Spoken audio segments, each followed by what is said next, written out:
Olá, sejam bem-vindos a mais uma entrevista no nosso canal de podcast. Meu nome é Roberto Lucena, sou psicanalista, hipnoterapeuta e fundador do Instituto Suavemente. Em primeiro lugar, gostaria de agradecer a nossa audiência, que somos mais de 120 mil visualizações mês. Se você ainda não é inscrito, inscreva-se aqui. Tenho um grande prazer em dizer que sinto muito honrado você ter aceitado o nosso convite para essa entrevista. Hoje, o meu convidado é o renomado neurocirurgião, neurocientista, membro da Harvard Medical School, escritor e palestrante, Dr. Paulo Porto. Novamente, seja muito bem-vindo ao nosso canal. Obrigado, Roberto. É um prazer imenso estar aqui com você. É um espaço que agrega muito conhecimento aí à tua audiência. E já aviso o pessoal, compartilha, porque o conteúdo do Roberto é sensacional. Obrigado mesmo. Muita honra tê-lo aqui. Para iniciar, gostaria que nos contasse um pouco sobre sua trajetória, o que levou a escolher a medicina, especificamente a neurocirurgia. Houve alguém ou algum momento decisivo ou inspiração especial nessa escolha? Bom, Roberto, essa história é engraçada, não é? A minha mãe é médica, meu pai é jornalista, atuou sempre com marketing, embora tenha passado por várias áreas aí do jornalismo, né? Eu crescendo, vendo minha mãe médica, aquela rotina maluca, e sai de casa, e trabalha, não tem hora, e telefone tocando toda hora, na época que a gente era criança, era o bip, né? O bip. Então eu olhava para aquilo e falei assim, imagina, não quero ser médico nunca na minha vida. Tudo bem. Fui crescendo, sempre gostei muito de computador, aquela coisa de moleque, de joguinho, comecei a fazer programação em computador. Quando cheguei ali no terceiro colegial, eu falei, bom, vou fazer engenharia da computação. Prestei vestibular em engenharia da computação e, na época, a única universidade brasileira que tinha engenharia da computação era a Unicamp. Fui aprovado no vestibular da Unicamp, minha mãe ficou super feliz. Saí de casa para fazer matrícula. Cheguei lá na Unicamp e falei, eu queria dar uma olhadinha no currículo antes de eu fazer a matrícula. Oh, claro, não sei o quê. Aí eu olhei ali o currículo do primeiro semestre. Cálculo 1, cálculo 2, cálculo 3. Eu falei, o quê? Tô fora. Porque era um currículo comum a todas as engenharias no primeiro ano, né? Eu adoro exatas, mas não para viver com isso, né? Eu gosto, por exemplo, muito, uma coisa que eu acho que a gente vai falar aqui mais à frente, de física, especialmente física quântica, um negócio que eu sou fascinado, mas não para viver com isso, né? Viver disso. Aí eu voltei para casa, não sei o quê, aí minha mãe chegou do trabalho mais tarde e falou assim, ué, o que aconteceu com você tá de cabelo? Eu falei, eu tenho cabelo já faz alguns anos, né? Ela falou, não, bobão, mas puxa vida, não te deram trote, né? Pra quem é mais jovem, na nossa época a faculdade dava trote, raspava o cabelo e tal. Hoje não sei mais. Mas... Hoje não sei nem mais se não é considerado violência. Mas enfim, era um ritual, tá, pessoal? E aí o que aconteceu? Não se ofendam. Não se ofendam. Aí eu falei, olha, não me deram trote porque eu não fiz a matrícula. O quê? Como você não fez a matrícula? E não sei o que. Eu falei, cheguei lá, olhei o currículo, aquilo não é pra mim. Ela falou, mas o que você vai fazer da sua vida? Eu falei, olha que qual a influência que as coisas podem ter em você. Enquanto eu estava esperando ela voltar do trabalho, eu estava assistindo Sessão da Tarde, outra coisa que entrega a idade. Né? E aí estava passando na Sessão da Tarde aquele filme antigo, Querida, Encolhi as Crianças. Sim. E aí eu vi aquele vídeo e o cara ia passando ali na corrente sanguínea, passava pelo fígado, pelo coração. Eu falei, que troço bacana isso aqui, né? Entender como é que a gente funciona. E quando criança, minha mãe às vezes ia para a faculdade, para a escola de medicina, ela era docente lá, e eu não tinha com quem ficar, não tinha babá, essas coisas, eu ia junto. E aí no caminho eu passava pelo laboratório de anatomia, ficava olhando ali aqueles cadáveres sendo dissecados, enfim. Para mim não era uma coisa que me causava estranheza. Aí virei para ela e falei assim, eu vou fazer medicina. E assim foi. Estudei, fiz medicina, entrei na faculdade querendo fazer cirurgia cardíaca. Porque era aquela coisa, aquele glamour da cirurgia cardíaca. O aluno de medicina, ele começa no bloco de anatomia... Isso foi em que ano? Isso foi em 93, meu primeiro ano de faculdade. Okay. E o aluno, quando ele entra na faculdade de medicina, o primeiro módulo de anatomia que ele faz é o sistema locomotor, então músculos e ossos. Logo na sequência, ele parte para o sistema cardiovascular. E me deram um coração para dissecar. Todo aluno recebia um coração para dissecar. E eu dissequei aquele troço ali em 15 minutos. Aí, na época, o professor Dr. Prates, que é um anatomista de renome mundial, era um cara que, puxa vida, assim, ainda está vivo, mas não mais ensinando, né? Ele chegou por trás de mim assim e falou assim, ô aluno, Aluno. você que dissecou esse troço aí? Aí eu falei, pronto, já fiz Alguma merda coisa. aqui, que estraguei a peça, né? Pô, não é possível, pô, começando a faculdade aqui. Aí eu falei, professor, fui eu sim. Algum professor te ajudou a dissecar esse troço aí? Aí eu falei, não, Esse linguajar mesmo, né? Bem assim, técnico, né? é bem, Bem bem técnico, né? na grosseria mesmo, né? Tá. Aí eu falei, não, professor, eu dissequei sozinho, eu peguei aqui, ali, abri o Gardner, fui vendo o que era importante e fui tentando fazer, né? Aí eu falei, não, professor, eu peguei o livro aqui, o Atlas, e fui, né? Aí ele, é porque a sua peça ficou muito boa, eu queria colocá-la aqui um recipiente especial e deixá-la em exposição aqui. Aí, pô, o aluno de medicina tomava, né? Trote até a data da data da libertação dos escravos. Aí eu falei, pô, isso aqui é trote. O professor Prates está me dando um trote aqui, não é possível. Eu falei, professor, mas é trote? Aí ele falou, não, é verdade. Aí aquilo mexeu comigo também, porque eu olhei e falei, pô, entrei aqui querendo fazer cardíaca. Já dissequei o coração aqui em 15 minutos e o professor achou que está muito bom. Perdeu o interesse? Acho que se eu fizer isso pro resto da minha vida, eu vou acabar enjoando. Entendi. E aí, logo na sequência, Roberto, veio a neuroanatomia. E aí já começaram o bloco de neuroanatomia com aquelas coisas que hoje em dia a gente sabe são crendices, né? Olha, vocês vão estar entrando aqui para analisar e para dissecar um órgão que a gente só conhece 20%. Eu falei, opa, Aqui é a minha área. só conhece 20%, tem muito que avançar, é aqui que eu vou me amarrar, né? E aí eu fui desenvolvendo aí ao longo da faculdade, a gente passa por todas as especialidades, etc. Então muito cedo eu já sabia que eu queria neuro, ou clínica ou cirurgia. E aí o que eu decidi nesse ponto? Bom, eu sei que eu quero neuro, então isso vai ser o que eu menos vou estudar. Porque depois da formação, eu vou ter a residência e vou ter mais o resto da minha vida para estudar neuro. Então eu tenho que primeiro me formar um bom médico, sabendo bem as bases da medicina, sabendo bem as outras áreas, porque depois eu nunca mais vou voltar a estudar isso. E depois, sim, aí eu me aprofundo em neuro. E foi assim que eu construí aí a minha formação. Atualmente, vivemos em um mundo em alta pressão e estresse coletivo e individual. Com isso, as doenças neurológicas têm aumentado de forma significativa. Quais são, na atualidade, as principais doenças neurológicas que você trata? Se o lado emocional e psicológico fosse melhor compreendido, esse número de doenças diminuiria? Bom, você tocou num ponto de vista fundamental aqui. À medida que o tempo passa, a gente só tem mais solidez de algo que Hipócrates já tinha lá atrás. Não existe essa dicotomia entre o físico e o emocional. A gente sabe, por exemplo, que dependendo do nosso estado de humor, então se eu estou mais tenso, mais relaxado, mais estressado, isso tem repercussões fisiológicas claríssimas, seja sobre o sistema imunológico, seja pela ativação de um sistema que é fundamental para a sobrevivência de qualquer ser vivo, que é o sistema de luta ou fuga. Sim. Isso provoca repercussões hormonais, Está dentro da teoria polivagal, né? Isso provoca repercussões hormonais, alterações da musculatura, até sensoriais. Eu consigo enxergar de uma forma mais acurada, porém de uma forma meio que em túnel. Eu ouço seletivamente, eu tenho menos sensibilidade à dor. Então, esta certeza hoje em dia, ela deveria motivar a maioria dos médicos a ter uma abordagem mais integral e não apenas separada por órgãos, não é? As doenças neurológicas, elas são muito frequentes, muito em razão do nosso estilo de vida. Então, o estilo de vida atual, principalmente ocidental, ele mudou demais em relação ao estilo de vida dos nossos avós, por exemplo. Então, o advento do telefone celular, embora tenha trazido uma série de vantagens, ele induziu uma mudança significativa no ritmo de vida do ser humano. Então, hoje em dia, você não tem mais hora para trabalho, porque o seu WhatsApp pode soar a qualquer hora. Você pode estar em outro lugar do mundo e seu telefone tocar e alguém precisar da sua intervenção, não é?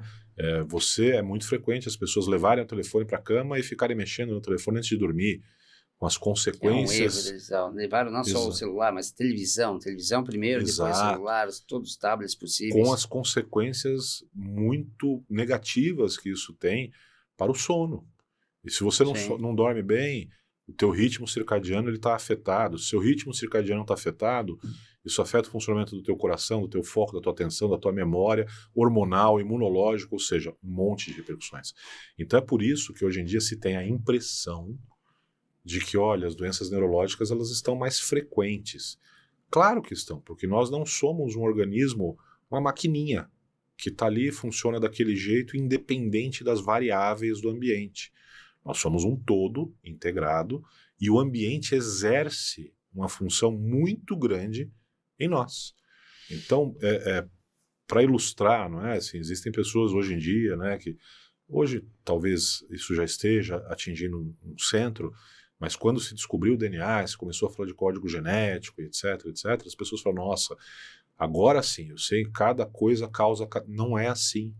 Hoje nós sabemos, primeiro, uma frase que eu digo muito, DNA não é sentença.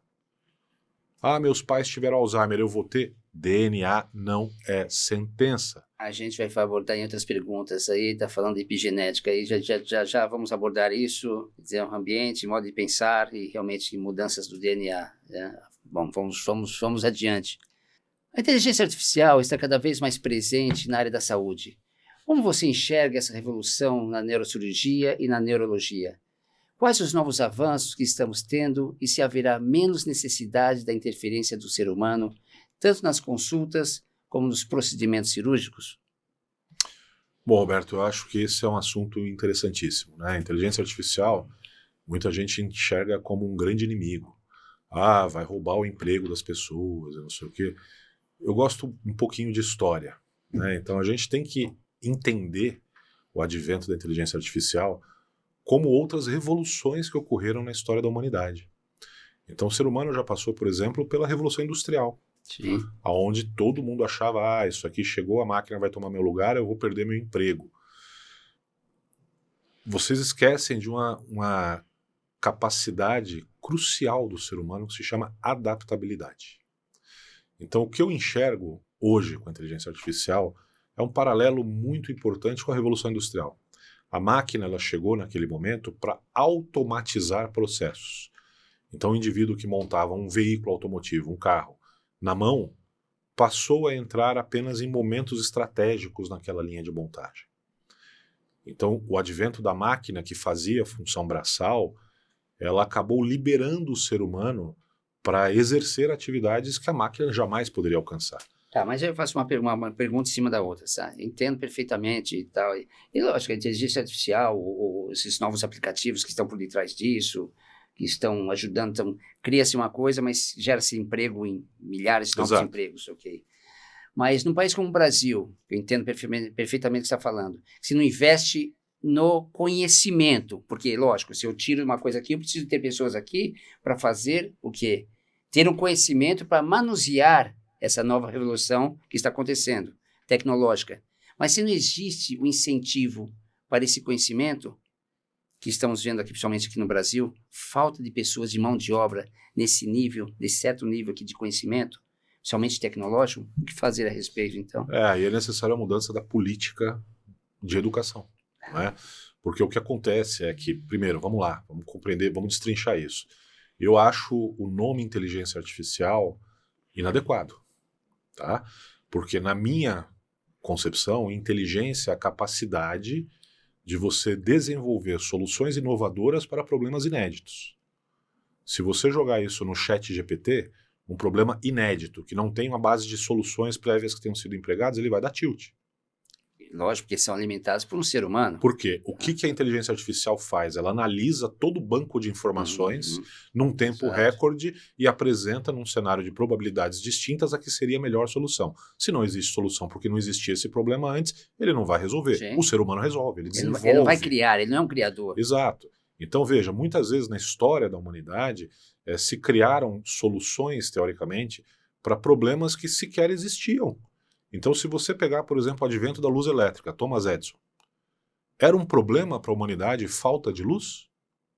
Não. O indivíduo ia lá, acendia a sua velhinha, tinha luz. Só que o maluco chegou lá e falou, opa, peraí, isso aqui, pum, olha a revolução que isso fez.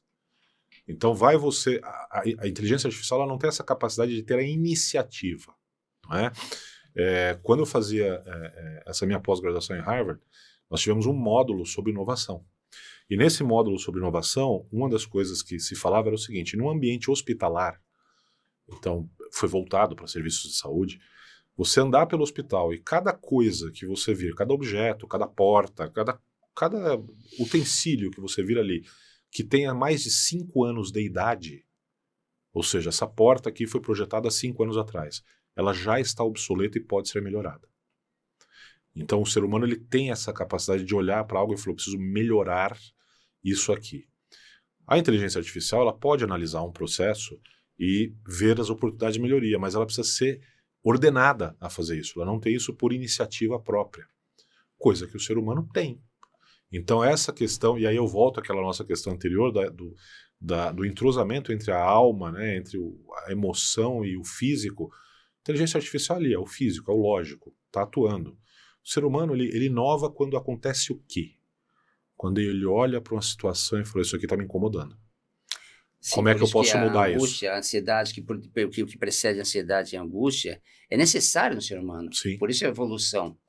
E é por isso, né, Roberto, que assim, é uma besteira enorme você dar, por exemplo, inibidores de recaptação de serotonina para todo mundo, porque aí você cria uma geração de pessoas que não se angustiam.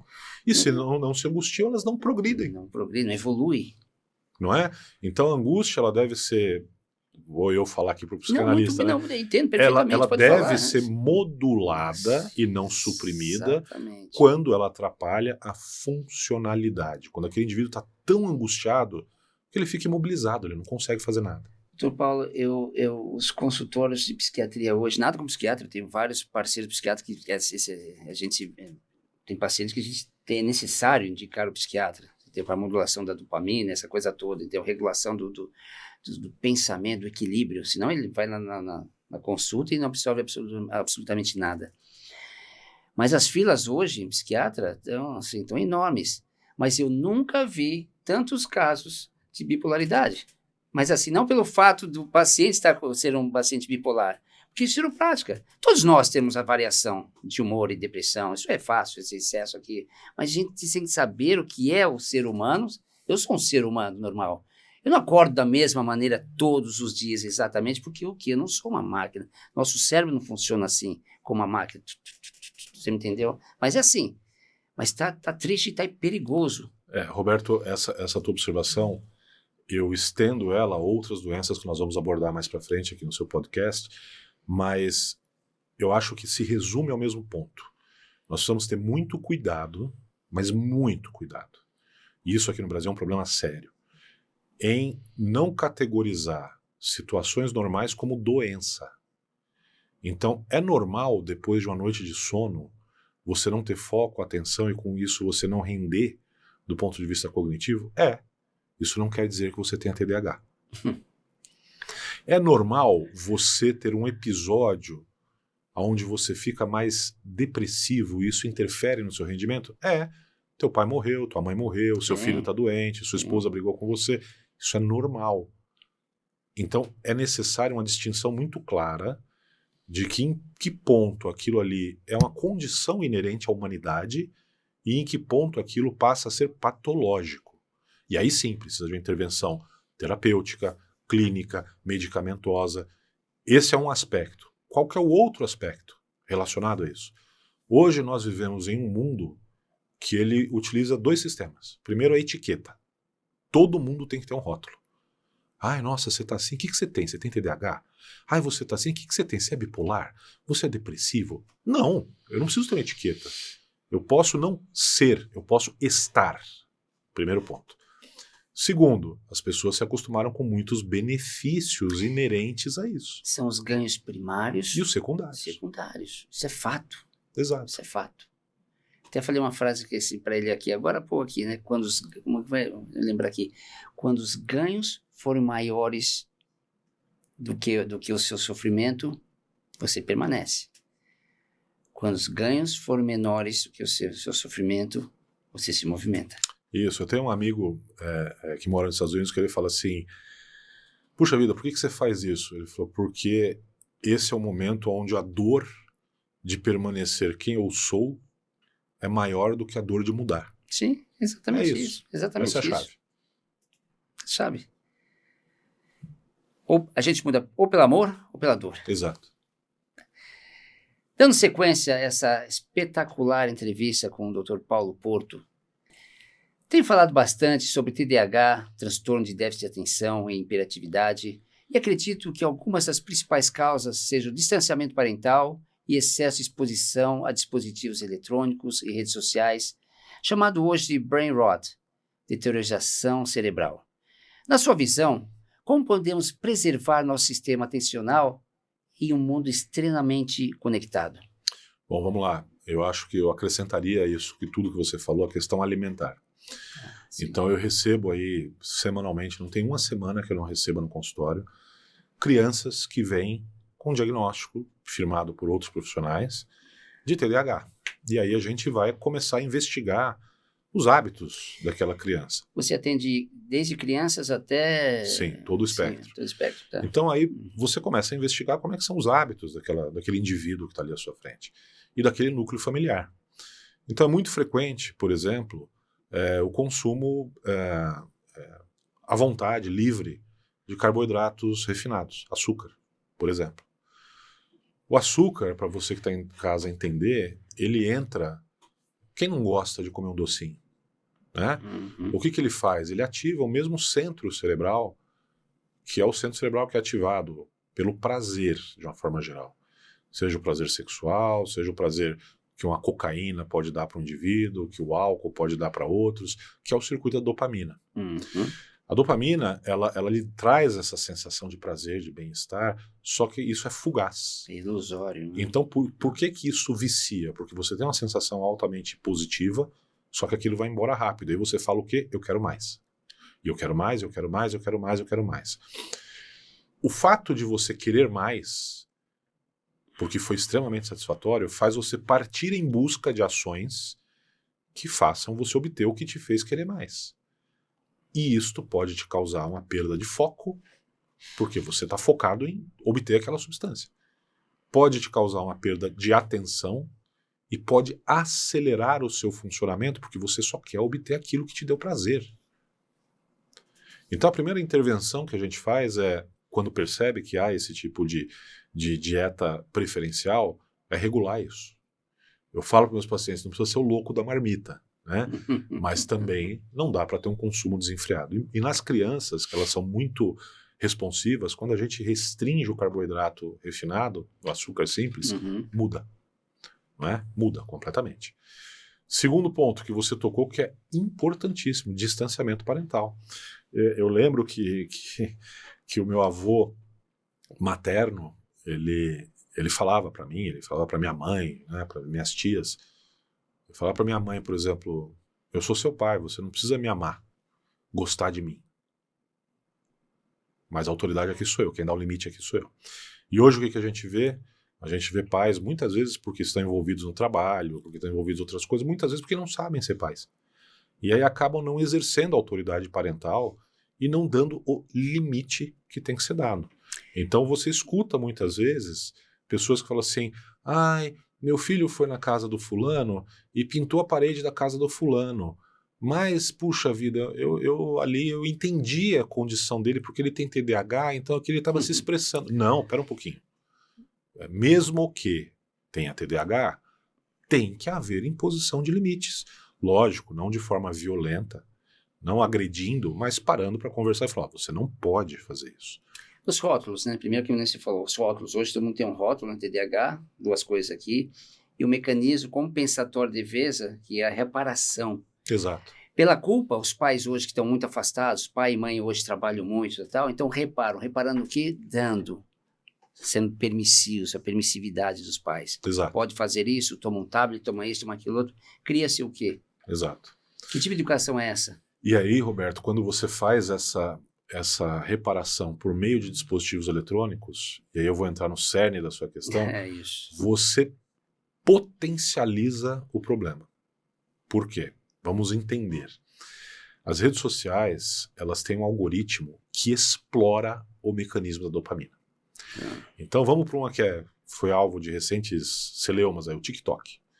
Você abriu o TikTok, Você nunca teve uma conta no TikTok. Você criou a sua conta no TikTok. Sim. Aí você começa ali a ver fotos. Vamos supor que você goste de cachorros. E aí você vê lá um filhotinho de cachorro, você olha e fala assim, ah, que fofinho. Você vai lá e, pum, curtir. Aí depois você clica de novo em curtir outro cachorrinho. O TikTok, o algoritmo entende que você gosta de cachorro. Sim. Então o que ele vai fazer num primeiro momento? Ele te entrega uma tonelada de fotos de filhotinhos. A hora que você está acostumado àquilo, ou seja, o seu cérebro está inundado por dopamina, o que o TikTok começa a fazer? Ele te entrega cachorros a cada 5 postagens. Então você tem que rolar 5 postagens para ver seu cachorrinho ter sua dose de dopamina. Aquilo já começa a criar uma escassez. E você já começa a ficar mais tempo no TikTok porque você quer a sua dose de dopamina. Quando ele percebe que você entrou nisso, aí ele começa a te entregar fotos de cachorrinho de forma imprevisível. Uma vez a cada 2 postagens, outra vez a cada 5, a cada 10, a cada 30, e isso vai alternando, de forma que é imprevisível para você e você fica vidrado porque você quer mais dopamina. Então esse é o mecanismo de addiction, né? de viciar uma pessoa nas redes sociais. E aí quando você percebe, você está lá 2 horas vendo TikTok porque você quer ver coisas fofinhas, você quer ver coisas que te trazem prazer, que te trazem dopamina. E isso te tirou o foco, te tirou a atenção e te tornou um ser isolado dentro de um meio ambiente rico, que poderia ser explorado com interações sociais com outras pessoas, com o ambiente, com produção intelectual e por aí vai. A gente entra nas neuroses, né? Realmente a compulsividade de fazer, né? Quer dizer, ficar rolando esse rolamento da tela, exato, né? Exato. Então, e aí existem algumas coisas que deveriam servir de sinal de alerta para as pessoas. Steve Jobs limitava o tempo de uso de tela dos seus filhos. Ele foi o cara que introduziu isso no mundo. E os próprios filhos tinham um limite. Aí volta aquilo que a gente falou, não é? Limite. Os pais precisam impor um limite, porque senão, do jeito que as coisas estão disseminadas hoje em dia, veja, aí você cria um outro problema, né? Ah não, o meu filho tem 5 anos de idade, ele não vai ter telefone celular. Tem 10 anos de idade, ele não vai ter telefone celular. Só que do jeito que as coisas estão hoje, se o seu filho de 10 anos for para a escola sem telefone celular, vamos pegar antes dessa nova lei agora, né? É isso que eu ia falar, mas da nova lei. Se seu filho fosse ano passado para a escola sem o celular, ele ia ser considerado um alien. E aí ele seria excluído. Bullying nele, né? Bullying nele. Então cria-se um mecanismo perverso, entende? Onde você, para fazer o seu filho ser incluído em um círculo social, você acaba tendo que permitir que ele use algo que a gente sabe que precisa de limitações. Realmente, esse ciclo é realmente triste, né? A gente está falando. Quer dizer, a reparação dos pais pela culpa, permissividade, o excesso de rolamento das telas, criando esse brain rot que a gente está discutindo aqui agora, né? Que leva às neuroses. Você sabe que existem artigos já científicos publicados mostrando a mudança de padrão das ondas cerebrais com o uso de telas. Então isso não é coisa da minha cabeça, da sua cabeça. Isso é fato objetivo. Isso é estudo. Estudo. Aliás, pessoal, tudo que está aqui descrito, as perguntas, tudo baseado, fundamentado em estudos, né? Vamos lá? Você acredita que a sincronicidade, conceito de Carl Jung, está ligada à intuição neuronal e ao funcionamento do cérebro arcaico como uma forma evolutiva de percepção? Vamos entrar um pouco em física quântica? É, isso que eu queria. Então, vamos lá. Esse conceito de sincronicidade de Jung, ele foi desenvolvido em conjunto com um físico, inclusive, na época, né? E isso é uma coisa muito interessante. Eu vou te falar, por exemplo, que eu sempre tive na minha cabeça, desde quando eu comecei a estudar neurociência, que era muito primitivo o ser humano ele decidir, tomar decisões rápidas, baseado apenas em neurotransmissão com dopamina, com serotonina, com GABA, com glutamato. Falei, pô, pera um pouquinho, o cara tá pilotando um caça. E aí ele vê ali, soa um alarme, ele olha nos monitores, opa, tem alguém na mira. O cara me enquadrou na mira. O cara disparou um míssil. Entre ele tomar conhecimento disso e ele empregar as manobras que ele precisa para evadir daquele míssil, ele precisa de algumas ações. Ele precisa lembrar do treinamento, avaliar qual cenário que ele está, qual manobra do treinamento é mais adequada àquele cenário, desenvolver uma sequência motora de movimentos que ele vai precisar fazer com o braço direito, com o braço esquerdo, com o pé, quais botões ele vai apertar para poder sair daquela situação. e decidir isso e acompanhar a execução desses movimentos em tempo real para ver se está apertando o lugar certo. Segundos, em milésimos. né? Ou seja, bioquimicamente é impossível.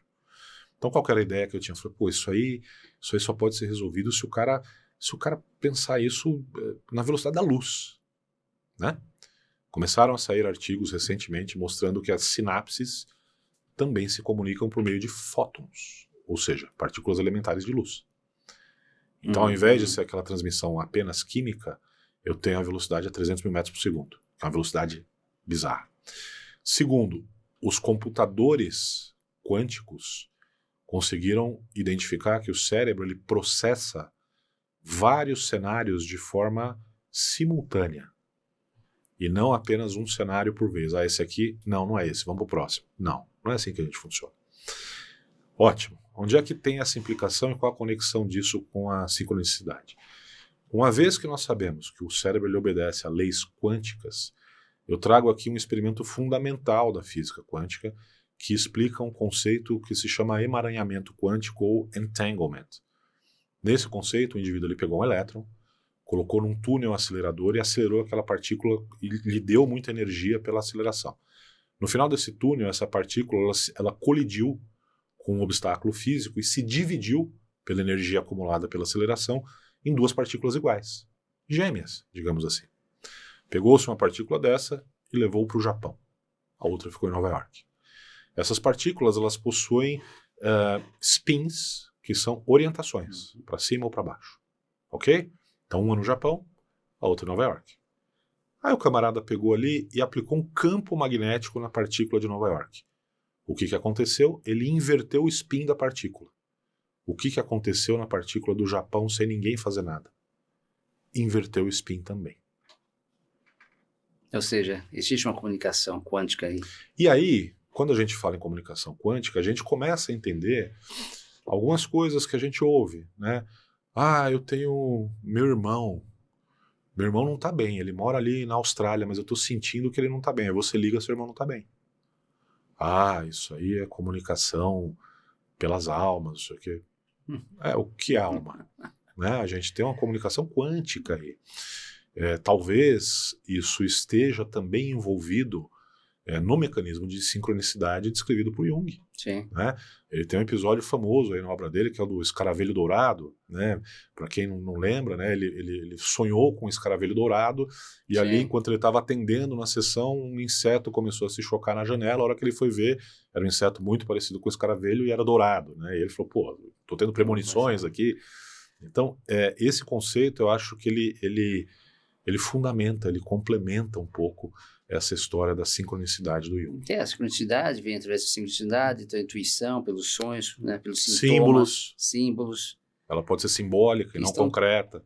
Todos ligados aos arquétipos, né? Exato. Pessoal e coletivo. Exato. Quais são os níveis de transtorno de espectro autismo? E quais avanços a neurociência tem alcançado no desenvolvimento de intervenções mais eficazes, especialmente para os casos de maior comprometimento na comunicação e socialização?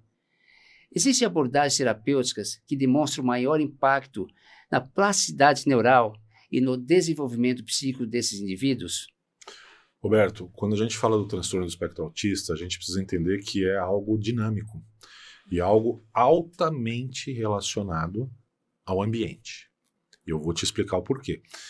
A incidência de autismo ela tem crescido imensamente. O Robert Kennedy Jr., que é o secretário de saúde atual dos Estados Unidos, ele chamou muito atenção para isso, porque hoje a incidência de autismo nos Estados Unidos é de 1 para 36. Eu vi essa reportagem dele falando agora nesses dias. Então, para cada 36 crianças nascidas, uma está dentro do transtorno do espectro autista. E há X anos atrás era 1 para milhares, né? Então, veja, o que é que mudou? Né? E a gente vai chegar lá. Começando pelo começo da pergunta, a gente classicamente, no DSM, está lá explicado assim, você divide o autismo do DSM-5 para cá, né? Porque no 4 tinha Asperger, tinha outras coisas, mas o DSM atual diz que o autismo ele pode ser leve, moderado ou severo. Sim. E essa divisão ela se baseia estritamente no nível de apoio que esse indivíduo vai precisar para desenvolver suas atividades. Então, autismo severo ou grave, o indivíduo precisa de muito apoio para conseguir ali o mínimo de funcionalidade. No autismo leve, o indivíduo ele consegue às vezes por meio até de manobras inconscientes, se adaptar àquela condição que ele tem e tocar a vida dele naturalmente. Essa divisão, ela não é inflexível. Então, alguém que esteja num estado, numa classificação de transtorno severo ou grave, pode, ao longo da sua vida, ir para um grau leve. É o que a gente chama de caminhada no espectro, né? Muito bem. O que a ciência trouxe de conhecimento? Existem casos aí publicados sensacionais de suplementação, por exemplo, com ácido levulínico e que conseguiu fazer com que indivíduos no espectro autista não verbal passassem a verbalizar. Então, muito se tem investido na pesquisa não apenas de medicamentos, porque a gente tem essa cultura, né, de medicamentalização. Não, mas de mudanças aí no meio desse indivíduo que possam contribuir. A compreensão hoje da fisiopatologia do autismo é que ele aparece porque nós influímos de forma negativa em 3 etapas fundamentais do sistema nervoso. Uma, mielinização. É o processo pelo qual você reveste os neurônios de uma capa de gordura que facilita a condução dos estímulos nervosos. 2, poda neuronal. Então, nosso cérebro é como uma árvore que vai crescendo e que, se eu não podar regularmente, ou seja, não adequar, eu não ensinar para o neurônio para onde ele tem que crescer, ele pode crescer para lugares inúteis e acaba criando a comunicação ineficiente, como a gente faz quando a gente molda a copa de uma árvore. Então, a gente promove distúrbios ou na mielinização, ou na poda neuronal, ou na sinaptogênese, ou seja, na geração de sinapses, que são a comunicação de um neurônio com o outro. Sim. Tá bom, como é que eu interfiro nesses 3 processos? Causando neuroinflamação. Legal, neuroinflamação. O que causa neuroinflamação então, doutor? Alimentos inadequados, alimentos inflamatórios, glúten, carboidrato refinado, lácteos, podem causar neuroinflamação. O que mais? Intoxicação por metais pesados, alumínio, chumbo, mercúrio. O que mais, doutor, pode causar isso? Vamos, por que está aumentando tanto a incidência de autismo lá nos Estados Unidos? Lá nos Estados Unidos, eu não sei se o pessoal sabe, mas não se usa dipirona, não se usa novalgina. Se usa paracetamol, se usa o acetaminofeno como anti-inflamatórios e analgésicos, né? Acetaminofeno produz metabólicos que são neurotóxicos, que causam neuroinflamação e que as gestantes usam durante a gestação. O período mais crítico para a gente fazer essas interferências é durante o período de formação do sistema nervoso central. Quando você nasce, seu pulmão funciona plenamente. Seu coração funciona, seu fígado funciona, seu rim funciona. Seu cérebro, não. Ele está se desenvolvendo. Você ainda vai aprender a ficar em pé, a caminhar, a falar, a verbalizar. Então, a gente sabe que o cérebro ele se forma fora do útero. Então, ele tem a parte rudimentar, que você nasce com ele, obviamente. Sim. Se desenvolveu ao longo de 9 meses. Porém, a formação completa do sistema nervoso central vai até os 6 anos de idade. Sim. Então, neste período do intraútero até os 6 anos de idade, eu posso ter fatores que promovam neuroinflamação e com isso que levem a criança a ter autismo. Então, você tem uma outra forma de dividir o autismo, que é o autismo que ele é inerente a condições genéticas. Então, aquela criança que nasceu com a malformação, que impediu estruturalmente o desenvolvimento cerebral adequado, ou o autismo que muitos autores chamam de regressivo. Então, a criança que ao longo do seu desenvolvimento neuropsicomotor atingiu os marcos de forma esperada.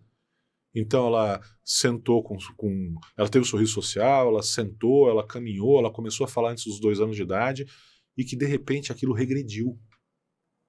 E você fala, poxa, mas como? O que aconteceu? Meu filho falava de tudo. Limite, né? O que aconteceu? Eu inflamei o cérebro. E aí eu comecei a ter regressão dos ganhos neuropsicomotores. Não é? Então, isso, quando a gente ganhou essa compreensão, a gente começou a poder fazer intervenções não apenas medicamentosas. Exemplo que mais auxilia os pacientes no espectro, terapia ABA. Então, a terapia ABA é uma análise de comportamento aplicado. Applied Behavior Analysis. Ela ajuda imensamente as crianças que estão no espectro. Por quê? Ela está dando toda uma medicação? Não, eu estou analisando o comportamento daquela criança, lembrar da individualidade, cada indivíduo é indivíduo. Sim. Então, a gente tem que entender que existem diversos tipos de autismo. É uma terapia mais comportamental, para quem já esteve aqui, mas assim, para a prevenção mesmo, realmente, assim, então é genético isso, mas a genética quem faz somos nós, Exato. mediante essa questão da alimentação. Roberto, nós temos estudos implicando mais de 800 genes possíveis na geração de indivíduos no transtorno do espectro autista, tá? Os genes, eles, volto a repetir, DNA não é sentença. Eu posso ter um gene ali que foi implicado na gênese de um comportamento autista. Porém, se eu tiver uma nutrição da gestante adequada, desse infante adequada, se eu afastá-lo de fatores neuroinflamatórios, é muito provável que o sistema nervoso central daquela criança se desenvolva de forma saudável. Isso tudo é tecnologia, informação nova, né? Quer dizer, muitas mães podem estar assistindo aqui, a gente sentir o que a culpa, né, dentro dela não, mas isso aí é uma questão. Não se sintam culpadas, assim. Um professor meu falava lá atrás, olha, a medicina é a ciência das verdades transitórias. Então, para o indivíduo que não é da área, mesmo para os médicos que não são especialistas, às vezes é muito difícil. Vamos fazer uma caminhada histórica aqui. O ovo. Quantas vezes você ouviu o ovo é vilão? Não, olha, você precisa comer um ovo por dia. Não come mais o ovo. Agora... Então, isso muda. A construção do conhecimento vai mudando as coisas, porque joga luz em coisas que estavam ocultas. Sim. Então, hoje eu sei que, por exemplo, não é para todo mundo, hein, pessoal? Aqui eu não estou fazendo prescrição de alguma coisa, mas muitas crianças que estão no espectro se beneficiam de dietas cetogênicas, por exemplo. Muitas se beneficiam de suplementação com ácido levulínico, com vitaminas do complexo B, Sim. que são fundamentais para a síntese de neurotransmissores. Puxa, doutor, mas como é que eu vou saber? Simples. Você vai procurar um médico que vai fazer uma análise aprofundada, metabólica do seu filho, ver quais são os aminoácidos, quais são as vitaminas, os minerais que ele está carente, porque não se trata apenas de ofertar uma alimentação adequada. Às vezes, essas variações genéticas, elas implicam que eu não consigo extrair do alimento aquilo que eu preciso. Sim. Então, o que eu tenho que fazer? Eu tenho que suplementar. Né? E isso muda. Cada indivíduo, um indivíduo. É um indivíduo. Isso é fato. A ciência e a religião são necessariamente antagonistas ou podem coexistir em suas respectivas esferas de conhecimento? Do ponto de vista da neurociência, como os pesquisadores compreendem a relação entre crenças religiosas e atividade cerebral? Há evidências neurológicas que expliquem experiências espirituais e sua influência na psique humana? Um ser divino como Deus existe para você? Vamos lá. Primeiro eu vou te trazer uma citação de Louis Pasteur. Louis Pasteur, que foi um grande cientista. Perguntaram a ele uma vez, mas, doutor Pasteur, como que o senhor, um grande cientista, o senhor acredita em Deus? Ele falava, meu filho, na minha casa eu tenho 2 altares. Um para a ciência e um para Deus. Então, respondendo a sua primeira pergunta, uma coisa não exclui a outra. Pelo contrário. E eu, na minha prática neurocirúrgica, que já se vão quase 25 anos, todos os dias eu tive provas inequívocas da existência de Deus. Cita uma, por favor. Por exemplo, situações onde, operando por vezes aneurisma cerebral, sangramento enorme, inesperado, porque o aneurisma rompeu de uma forma precoce, e a gente, como a gente fala, tirou todos os coelhos da cartola e nada resolvia. A ruptura de aneurisma é uma situação muito dramática, porque em cerca de 1 minuto, 1 minuto e meio, o indivíduo pode perder todo o sangue dele e morrer na mesa. Então, quando ele rompe, a gente sabe, eu tenho 1 minuto e meio. Tá? E aí, naquele momento ali que você já tirou todos os coelhos da cartola e nada, meu Deus, me ajuda aqui, porque eu já fiz tudo que eu posso, eu não sei. Magicamente aquilo para. Se você conversar com 100 neurocirurgiões, 100 neurocirurgiões vão te falar que pelo menos alguma vez na vida eles passaram por uma situação semelhante. E que depois outros médicos que estavam presentes falaram, pô, o que você fez que parou? Não sei. Quer dizer, clinicamente você não fez absolutamente nada para parar. Vou te falar outra situação. Porque eu ia falar, se você tivesse feito alguma coisa, eu ia falar assim, seu inconsciente pessoal, porque nosso consciente pessoal está armazenado muita informação que vem lá dos nossos... Eu vou te dar outra situação ainda mais objetiva. No começo da minha carreira, operando um trauma, um tiro na cabeça no Hospital do Campo Limpo. Eu e meu dupla e o anestesista. A situação foi evoluindo, era um indivíduo, era um bandido, a situação foi evoluindo até que no intraoperatório a anestesista falou, vai parar, vai morrer. E realmente, o coração parou de bater. A gente olhou para o monitor, traçado do eletrocardiograma reto, ou seja, sem atividade cardíaca, sem movimento respiratório. Falei, bom, paciência, né? Morreu. Na sala tinha um balcão e a gente sentou no balcão para começar a preencher os papéis. Relatório cirúrgico, encaminhamento para o ML. O anestesista se sentou ao nosso lado para fazer a parte dele. Quanto tempo depois? Os três de costas para o indivíduo que tinha acabado de falecer, porque acabou de falecer, não tem mais nada que a gente possa fazer por ele. E os monitores ali, conectados, porque ainda não tinha se desconectado nada, etc.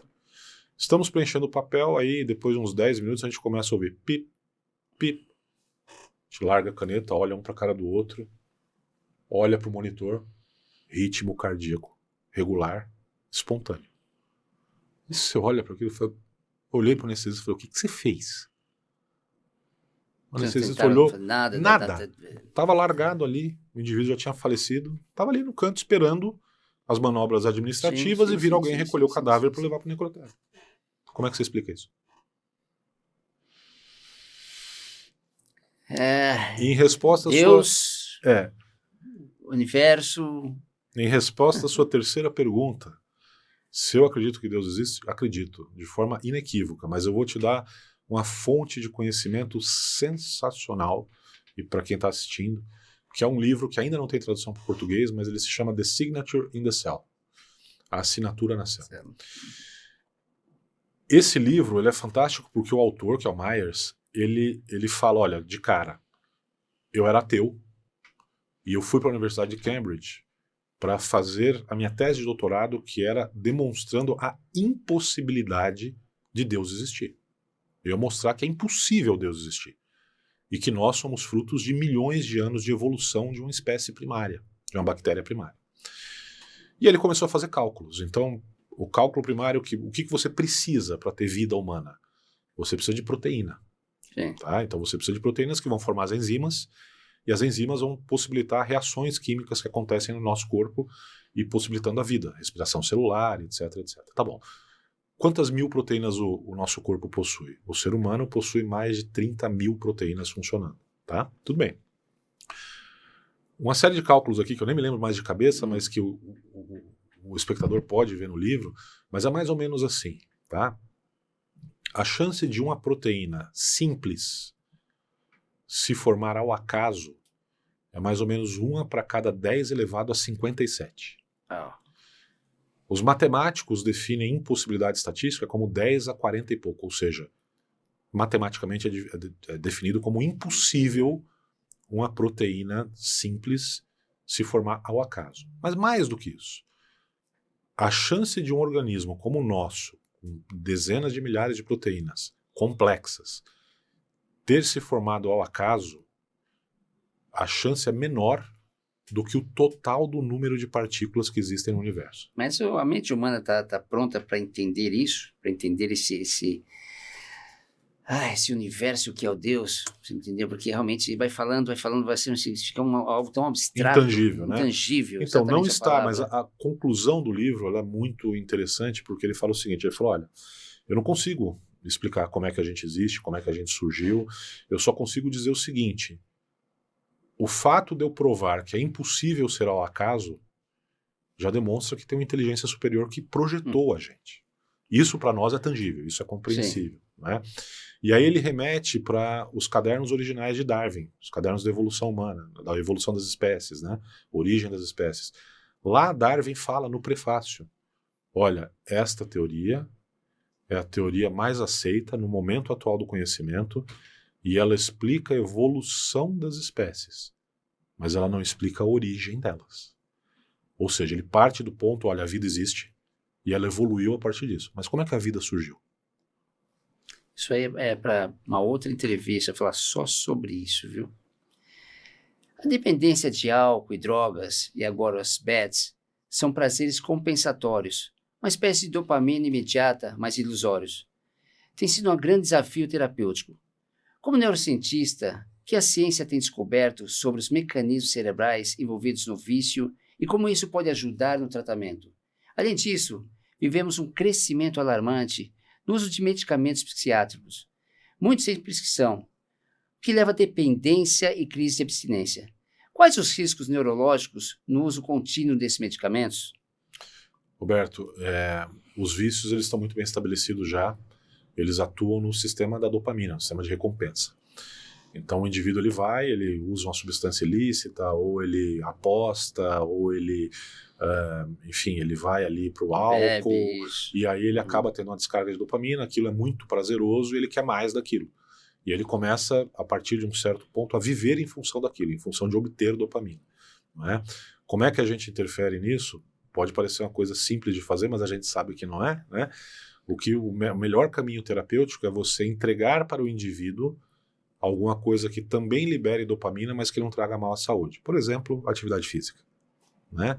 Por exemplo, tem indivíduos que têm esse perfil, produção intelectual. Né, e reconhecimento por isso. O cara, era um drogado, passou a escrever livros e isso trouxe para ele reconhecimento, aquilo traz para ele dopamina e substitui aquela droga ilícita. Né? Isso pode parecer simples para quem está assistindo a gente, mas não é simples de fazer. É um percurso, não é linear. Por vezes o indivíduo está no caminho, ele tem uma recaída e aí se perde todo o trabalho, começa de novo, etc. Mas é possível de ser alcançado.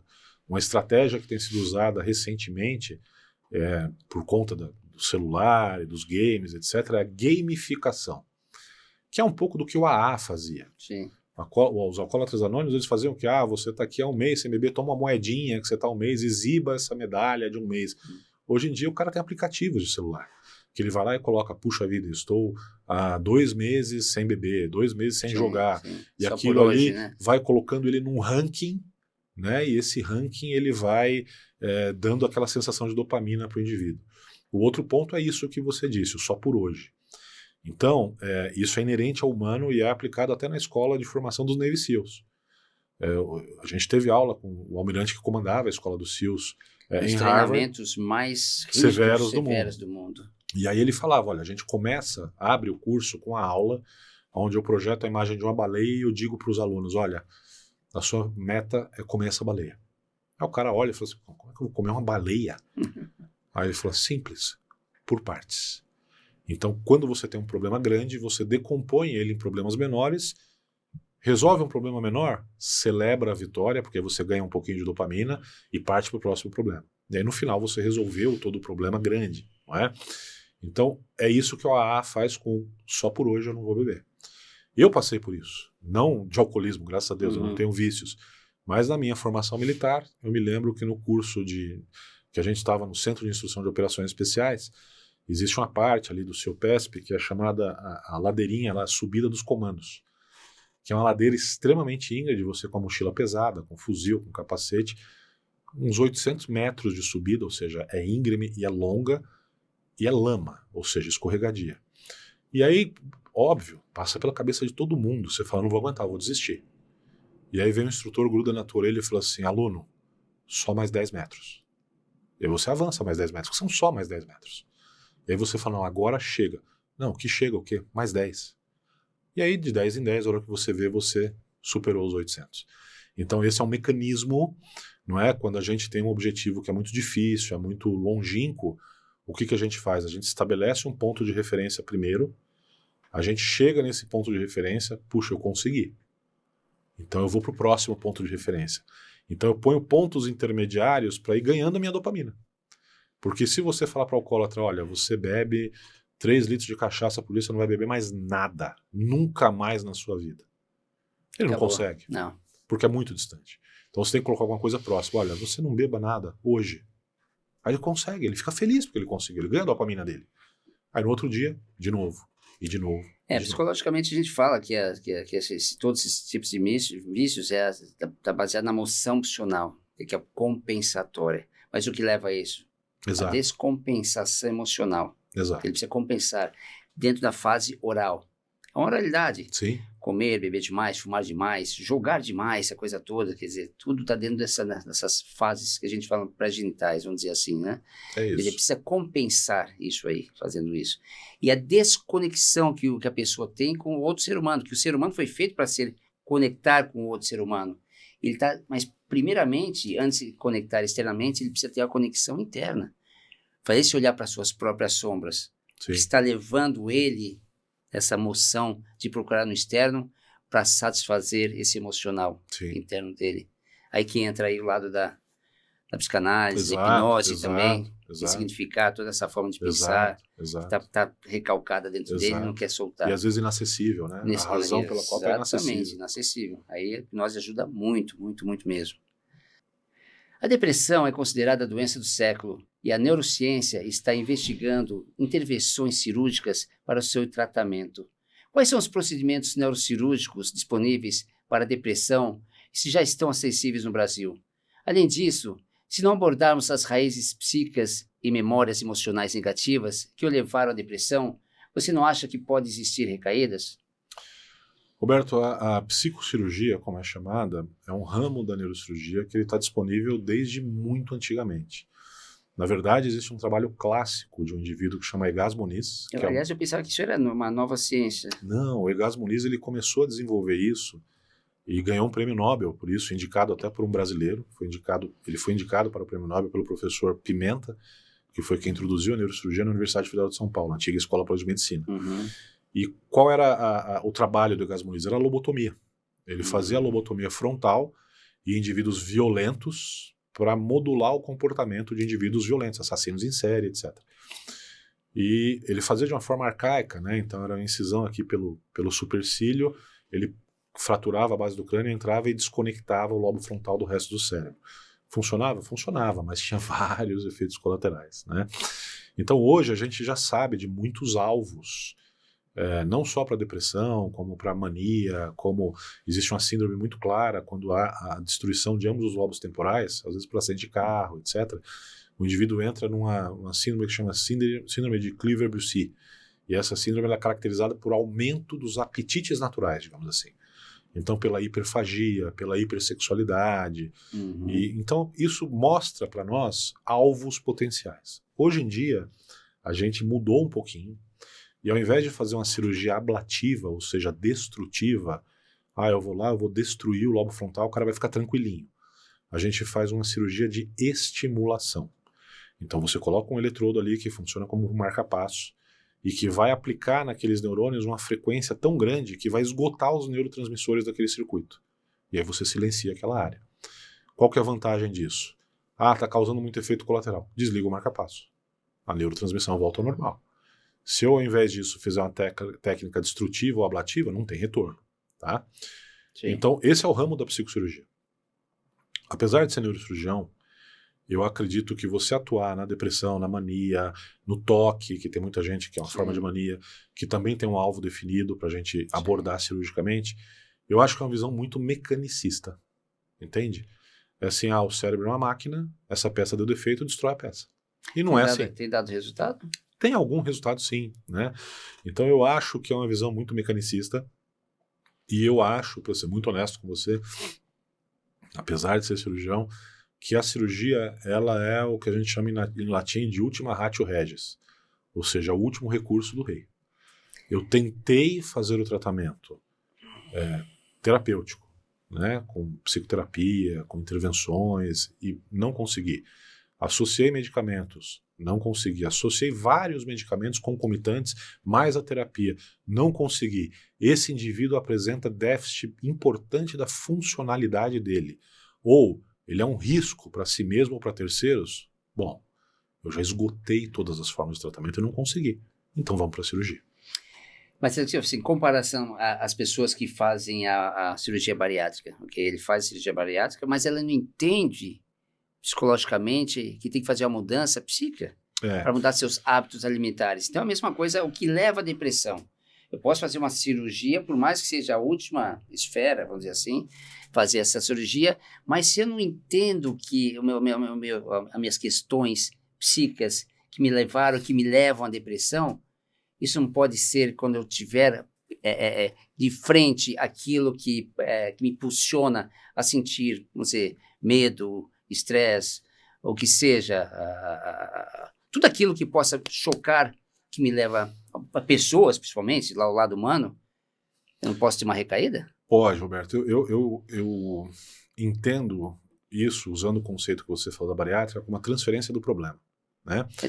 É isso. Então, o que determina se eu vou ter um indivíduo que vai ter uma recaída ou não? A apropriada seleção do paciente que vai para a cirurgia ou não. Então, por exemplo, você pega um paciente com candidato à cirurgia bariátrica. O correto é que esse paciente passe por uma avaliação psicológica primeiro. Porque se o problema do paciente não for a obesidade, a síndrome metabólica, mas for um perfil psicológico compulsivo, o que vai acontecer com esse paciente? Ele vai ser operado, Sim. ele vai emagrecer, ele vai perder peso, ele não vai conseguir mais compulsivamente comer e engordar porque não cabe mais dentro dele, Sim. mas ele vai transferir aquilo para uma outra compulsão. Então é muito frequente você ter pacientes que foram mal selecionados, foram operados e emagreceram e viram alcoólatras. Isso. Ou Sim, viram muito viciados isso. em pornografia, ou viram viciados em jogo, ou viram viciados em sexo.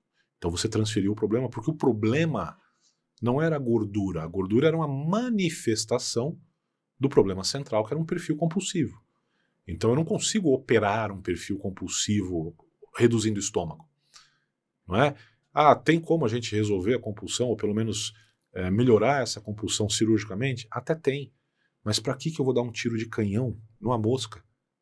É muito mais fácil eu resolver um comportamento compulsivo por meio de terapia, muito menos agressivo, muito menos invasivo, mais isento de efeitos colaterais. Porque tudo isso que você está falando é prazeroso, entendeu? Quer dizer, elimina o prazer de comer, mas existe outros prazeres. E quando a gente fala você... dessa neurose impulsiva do prazer, né? De jogar. E quando você pensa, por exemplo, eu vou inibir o circuito de dopamina, seja farmacologicamente, seja cirurgicamente. Isso tem consequências, porque o corpo, para funcionar, ele precisa de dopamina. Sim. Então, se eu elimino completamente esse circuito, isso vai ter consequências fisiológicas. Então, volto a dizer, o ideal não é eliminar, é modular. Usar, né? E qual que é a melhor forma de modular? Mexer na mente. As pessoas acham que isso é pouco poderoso. Eu vou dar um exemplo aqui bem gráfico em relação a isso. Lembrem-se aí nas suas memórias quantas vezes vocês já viram as imagens de um monge caminhando numa passarela de pedras quentes ou de cacos de vidro sem sentir dor. Aí você fala, pô, é impossível, esse cara tá só com a cara dissimulada, ele tá sentindo dor. Aí tem experimentos onde se colocou um polar para medir a frequência cardíaca daquele indivíduo. Onde se mediu, antes dele entrar na passarela, os níveis de noradrenalina, de catecolaminas, para ver se... Níveis. E aí você vê no final e dosou de novo. E ele não teve variação. Por quê? Porque ele mentalmente bloqueou a transmissão desses impulsos neurológicos. E com isso ele impediu a resposta fisiológica à dor. Então se a gente consegue fazer isso com a dor, a gente consegue sim, você está aí muito mais qualificado do que eu, para dizer que, olha, com apropriada intervenção terapêutica a gente consegue, lógico que não em todos os casos, resolver essa questão da compulsão, sem precisar recorrer à cirurgia.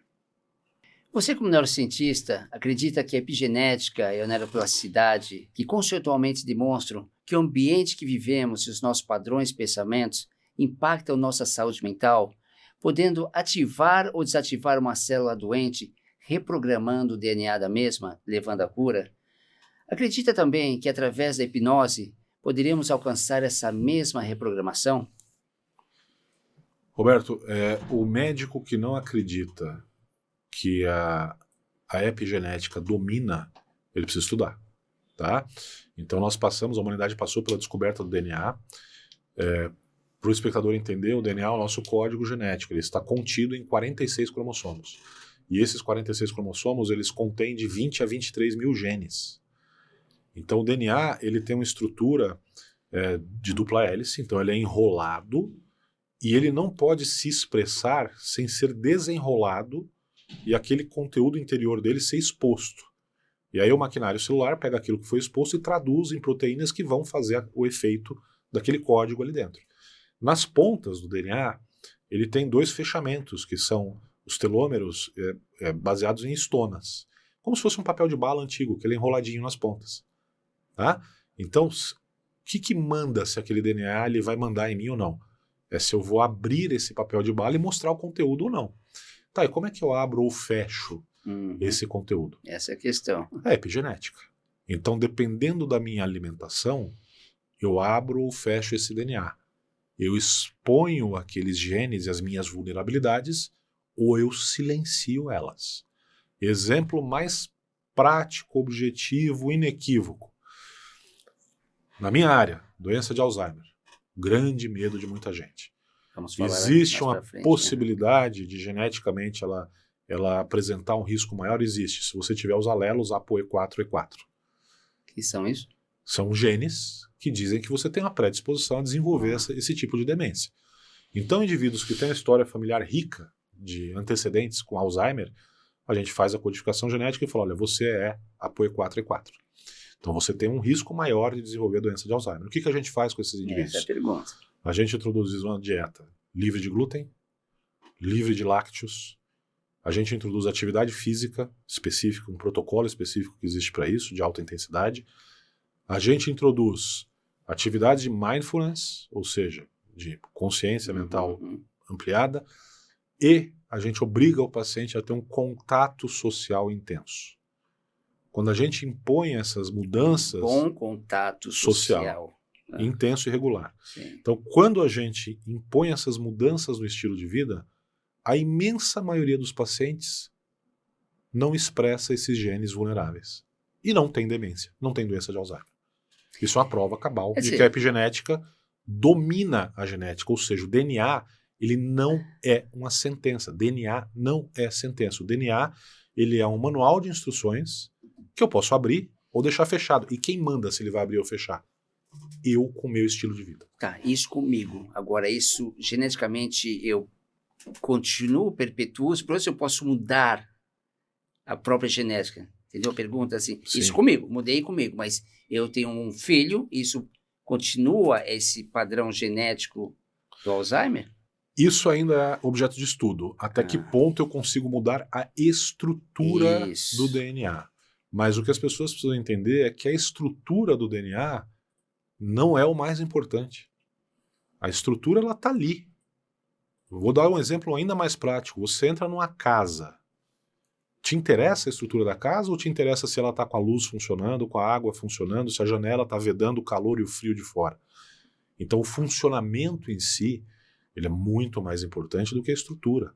Eu posso ter uma casa humilde, que ela está ali com eletricidade, com água, com as janelas, que vai me acolher com muito mais conforto e proteção do que uma mansão que está sem luz, sem água, com os vidros quebrados. Então esse é a chave do entendimento. As pessoas precisam mudar o olhar e entender isso, por isso que talvez seja tão doloroso, né? E a gente volta naquela questão inicial dos rótulos. Você precisa se autorresponsabilizar pela sua saúde. Muito mais importa o que você está fazendo do que o DNA que você herdou da sua mãe e do seu pai. A culpa não é da sua mãe e do seu pai, a culpa é sua. É o que você fez com os genes que você recebeu. Você recebeu os genes? Recebeu. Agora o que você vai fazer com isso? Aí é com você. Tudo começa com a interiorização, conscientização da situação e as atitudes minhas. Isso, e a autorresponsabilidade. consequência disso. Se a pessoa tiver isso. É isso. Quer dizer, a fórmula não muda. É isso. Para todos. Alimentação, exercício físico, o ambiente que você vive, maneira de pensar. Aliás, tem uma frase de Deepak Chopra, né? Quer dizer, nossa mente está constantemente bisbilhotando nossas células. E tem mais uma coisa, né, para as pessoas entenderem a escala, tá? E pararem de valorizar um pouco o seu próprio DNA. Como eu disse antes, nós temos no nosso DNA 23 mil genes. Nós temos dentro do nosso intestino várias bactérias que compõem a flora intestinal. Sim. A flora intestinal de qualquer ser humano, ela possui 23 milhões de genes. Ou seja, nós temos muito mais genes que não são nossos, funcionando dentro de nós, do que os nossos próprios. Então as pessoas precisam se dar menos importância. Considerando os avanços da neurociência e da engenharia biomédica, qual é a sua perspectiva sobre a viabilidade de restaurar a capacidade de locomoção em indivíduos com lesões modulares traumáticas ou condições genéticas que comprometem essa função? Quais são os principais desafios e avanços nesse campo atualmente? Roberto, eu acho que, como o americano diz, in the long run, ou seja, a perspectiva longa, é muito boa, né? Nós temos agora, recentemente, esse objeto de muita coisa, muita discussão esotérica aí nas redes, né? Uma iniciativa muito importante por parte do Elon Musk, que é o Neuralink. Eu tenho uma certa proximidade com isso, porque o primeiro implante e os outros, né, o primeiro centro que começou a operacionalizar, ou seja, fazer cirurgias de implante desse circuito autônomo, foi feita no Barrow Neurological Institute, que fica em Phoenix, e capitaneado ali, o chefe de lá é o Dr. Michael Lawton, que é um cara muito acessível, um cara que eu conheço, tem uma certa proximidade. E os estudos estão indo muito bem. Não é ainda algo mágico, deixei de andar, vou implantar um chipzinho ali, vou voltar a andar como se nada fosse. Mas é algo que para pacientes que têm muita dificuldade em se comunicar, como por exemplo portadores de esclerose lateral amiotrófica, possibilitam que esse indivíduo com o pensamento controle um mouse de um computador, por exemplo, e consiga se comunicar.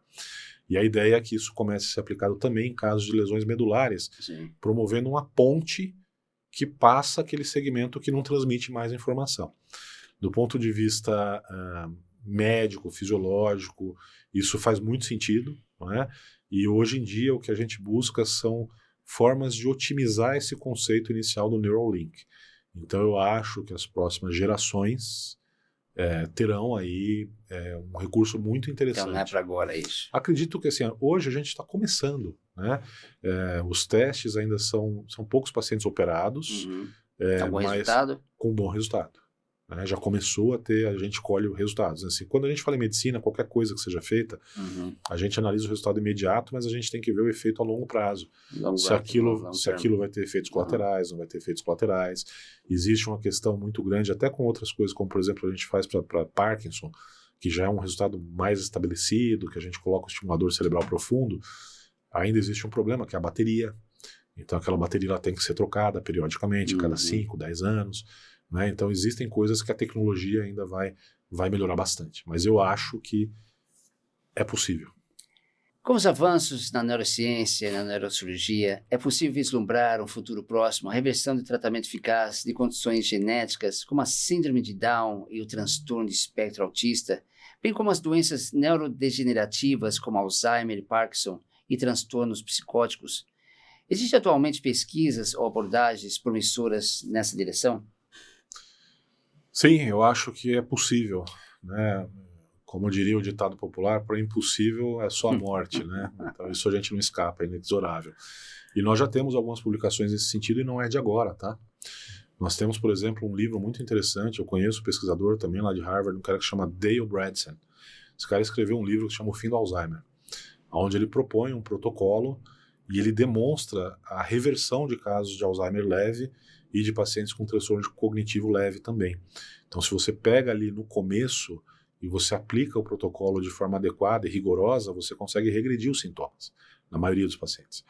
Então, o protocolo se baseia naquilo que a gente já falou. Então, protocolo de atividade física, de atividades de consciência plena, de mindfulness, atividades sociais positivas, intervenções nutricionais, então a dieta apropriada e a suplementação adequada. As pessoas precisam entender que a suplementação ela se faz necessária porque, primeiro, a nossa densidade nutricional hoje em dia caiu muito. Segundo, porque à medida que a gente vai envelhecendo, o nosso trato gastrointestinal ele vai perdendo a capacidade de extrair do alimento o que é necessário. Não é? Isso, quando você alia indivíduos que são suscetíveis, você começa a ter doenças neurodegenerativas. Mas na sociedade que a gente vive hoje, né? Quer dizer, se eu vou no seu consultório, se a pessoa tem Parkinson, por exemplo, né? Alzheimer, no caso, ela vai procurar alguma coisa medicamentosa, né? Existe algum tipo de medicamento hoje em dia que possa dar uma melhorada nisso? Olha, existe um estudo muito interessante demonstrando que nenhum medicamento para Alzheimer é mais eficaz do que esse conjunto de mudanças. Sim, comportamental, né? Entende? Então as pessoas precisam, aí é uma mudança cultural, individual, as pessoas precisam parar de buscar a pílula mágica. Ah, sim. A pílula mágica ela não existe, você precisa se autorresponsabilizar, você tem a sua saúde na sua mão. Então se você não fizer por você mesmo, quem vai fazer? Quem é que pode mudar o seu padrão alimentar? Só você. Quem é que pode mudar a sua atividade física? Só você. E não são coisas distantes, sim, Roberto. No protocolo do Bredesen, ele propõe uma atividade física de duração de 4 minutos por dia. Se você não tem 4 minutos para você... 4 minutos? É um treino HIIT, que é feito em alta intensidade. Então, 30 segundos em alta intensidade numa bicicleta ergométrica, 30 segundos de descanso. E você repete esse ciclo por 4 vezes. Quem é que não tem isso? Aí vai lá, come açúcar, bebe, aí acaba tudo. Quer Então dizer, não veja, adianta, né? Quer não dizer, tem é o pílula mágica. comportamento. Quer dizer, Não tem pílula mágica. voltamos de novo para É aquela... você tomar a sua vida de volta nas suas mãos e falar, não, como o americano diz, né? I got this. Isso é comigo. Uhum. Então, peraí, o que eu preciso fazer? É cuidar da alimentação? Tá legal. Pô, eu adoro comer um brigadeiro, mas, cara, não dá. Ah, eu adoro ficar em casa vendo série, mas, cara, eu preciso primeiro, para conquistar esse direito, eu preciso fazer o mínimo. Então, hoje, a gente constrói o adulto que a gente vai ser com 70 anos. Sim. Que tipo de adulto você quer ser com 70 anos? Você quer ser um adulto dependente dos outros? Para te levar para os lugares, para trocar sua fralda? Ou você quer ser um cara independente, viajando e curtindo sua família? Depende de você. Para isso, gente, para existir ganhos, a gente tem que sair da zona de conforto. Não existe ganho sem sair da zona de conforto, tá? Você quer comer porcaria, beber, fumar, essa coisa toda, tudo bem. Mas se fizer o contrário, sair dessa zona de conforto, sair do seu sofá e ir para a ginástica, quer dizer, o Dr. Paulo está mencionando aqui o que a gente sempre fala também. Considerando a relação entre psique e o corpo, é possível afirmar que um maior conhecimento e cuidado com a saúde mental, antes mesmo do surgimento das patologias, poderia prevenir uma significativa parte das doenças psicossomáticas que hoje sobrecarregam hospitais e consultórios. Além disso, do ponto de vista psicanalítico e científico, a inclusão do estudo da saúde mental no currículo escolar, desde os primeiros anos de formação, poderia contribuir para a construção de indivíduos mais resilientes, emocionalmente saudáveis? Com certeza, Roberto. Eu acho que não existe dicotomia entre a psique e o fisiológico, né? A gente já sabe mais do que comprovadamente que o teu estado psíquico ele interfere na função de diversos órgãos e sistemas. E sim, eu acho que é fundamental a gente repensar o termo educação, né? Eu sei que as coisas evoluíram muito, mas o modelo da nossa época, por exemplo, a gente ia para a escola e não vou nem colocar na parte psíquica, né, porque isso é inexistente praticamente na nossa época, ninguém falava de saúde mental na escola. Né? Hoje ainda tem iniciativas, algumas escolas falam sobre bullying, tentam modular as coisas, mas vamos trazer um exemplo mais concreto ali. Né? O que era educação física na sua época de escola? Na minha, eu vou te dizer como é que era. A gente tinha aula de educação física, a gente descia para o pátio, o professor de educação física dava uma bola para a gente e falava, vai jogar. O que é o conceito efetivo de educação física? É educar um indivíduo para que ele tenha plenas condições e consciência corporal para levantar um objeto, para abaixar da forma correta, para pegar um objeto pesado que está acima da cabeça dele, porque isso é prevenção de doenças futuras. Sim. Eu não tive isso durante a minha formação na escola. Hoje em dia, talvez já haja uma consciência um pouco maior para isso. E é necessário se chamar a atenção que, de forma tão importante quanto a educação física, é a educação psíquica. Quer dizer, como é que você vai reagir a um problema? Então, quando a gente analisa de um ponto de vista mais distante, né, você analisa indivíduos que tiveram um grande sucesso ou indivíduos que foram um grande fracasso. O que muda? Esses indivíduos não tiveram problemas? Eles tiveram problemas. Se você vai analisar os grandes executivos aí, o cara tentou, por exemplo, outro dia eu vi uma estatística do cara que inventou o Dyson, o secador que é o queridinho aí da mulherada. Puxa vida, o cara apresentou um protótipo mais de 5.000 vezes até chegar ao protótipo certo. E hoje ele é bilionário. Então o que é que muda nisso? O que muda é como é que a tua psique enxerga aquilo. Então o indivíduo que ele tem sucesso, ele enxerga o fracasso como uma oportunidade de aprendizado, de melhoria e combustível para dar certo. Schopenhauer tem uma frase que é assim, Deus dá as cartas e nós jogamos. Aí dá para decifrar bem o que é isso, né? Mas assim, eu acho que duas coisas essenciais nós não temos na escola, quer dizer, educação psíquica e financeira. Sem dúvida. Financeira. Sem dúvida, como fundamental. que você vai gerenciar aquilo que você vai ganhar? Não interessa ser pouco, médio, grande. E a psíquica, lógico. Daí você começa a desenrolar. Sem dúvida. Eu vou te dar um exemplo. Aqui não é culto a mim, porque isso é absurdo, né? Mas eu vou te dar um exemplo de uma pessoa próxima e não vou te dar um exemplo pessoal. Né? Um amigo muito próximo, quando ele foi médico também, quando ele foi fazer a opção pela faculdade de medicina, os pais dele falaram para ele: você não vai ser médico. Você não tem capacidade para ser médico. Você é um aluno mediano aqui na escola, como é que você ousa querer ser médico? Os pais dele. Os pais dele. Tá. O que ele fez com isso? Ele podia falar: puxa vida, meus pais, figuras de autoridade, dizem que eu não tenho capacidade. Eu realmente não devo ter capacidade. Ter criado um trauma, né, no caso. Né? Ou ele podia pegar isso e falar assim: ah, é? Uhum. Ah, eu não tenho? Ah, vocês vão ver se eu não tenho.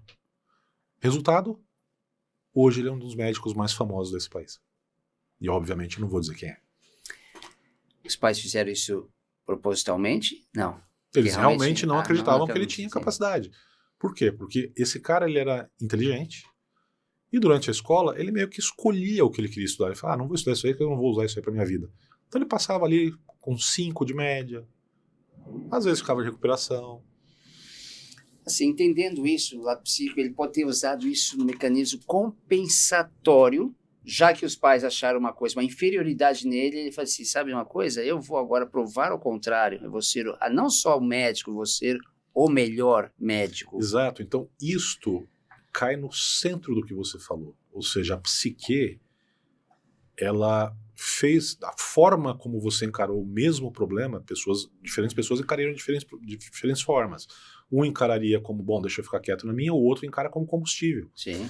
E este fato central foi o que fez, ou seja, a psique relacionada a esse evento foi o que fez esse indivíduo ficar noites sem dormir, ficar noites passando fome porque estava em cirurgia operando, ou seja, superar a fisiologia dele, porque ele tinha sono, ele tinha fome, Sim. mas ele falou: não posso parar, eu tenho que estudar, porque senão eu não vou conseguir fazer o que eu tenho que fazer.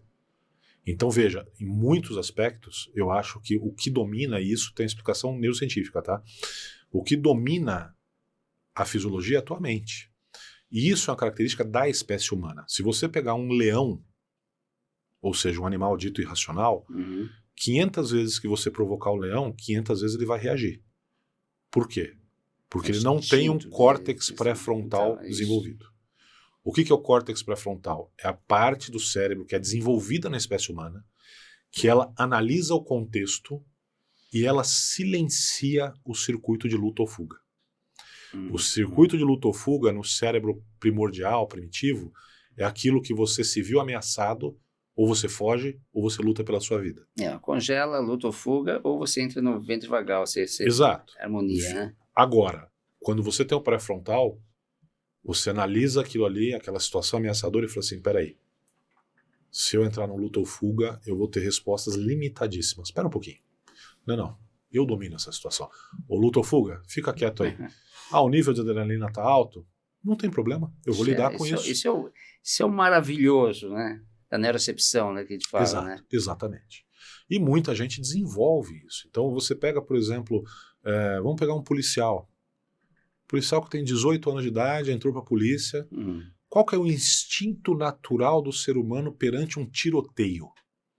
É se proteger, é fugir, é se abrigar. Sim.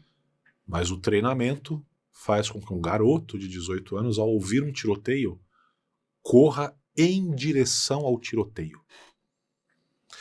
Um treinamento faz com que um bombeiro, quando vê um incêndio, corra em direção ao fogo. O treinamento faz com que um médico viva a sua vida no meio do sofrimento e da dor dos outros, que é uma coisa que a gente naturalmente tem a tendência de se afastar. Então isso demonstra como o treinamento e a psique apropriadas conseguem dominar a fisiologia.